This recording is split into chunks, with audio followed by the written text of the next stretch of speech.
لا يمكن في كل مرة أن يحدث هو بنفسه الفارق. اليوم الفروقات كانت شاسعة للغاية لدرجة أنه لا يمكن لميسي أن يصنع أي شيء أمام منتخب إسبانيا. طبعا من المرات القليلة أن كرة القدم تبقى عادلة. النهائيات كنا بنقول تكسب لا تلعب. النهارده اسبانيا كسبت ولعبت. طبعا في كل المستويات يا محمد، المستوى الفني والتكتيكي والبدني وعلى المستوى الذهني. المجموعه تكسب الفرديات. خلي بالك الفرديات هذا كابتن من نجوم البطوله. طبعا مباراه فرنسا والمباراه النهائيه. انا قلت لك يا محمد الكره الاسبانيه بتعرف تستغل اجيالها الذهبيه. الجيل الذهبي ده جيل ذهبي، خد يورو وكاس عالم.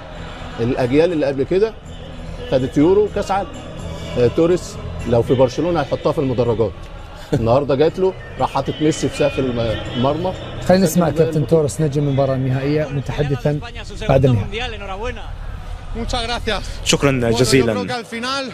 في الواقع في نهاية المطاف الهدف كان ل 47 مليون شخص وليس أنا فقط أو حتى اللاعبين الذين كانوا على أرضية الميدان. أعتقد أن المصير كان مكتوبا بأننا سنفوز بهذا الكأس بعيدا عن جماهيرنا، ولكن حاولنا أن نكون أقرب منهم. المباراة كانت صعبة وكنتم تحاولون أن تسجلوا الهدف. 20 فرصة بالنسبة لكم ولم يكن هنالك فرص للمنتخب الأرجنتيني. كيف رأيت كل ذلك؟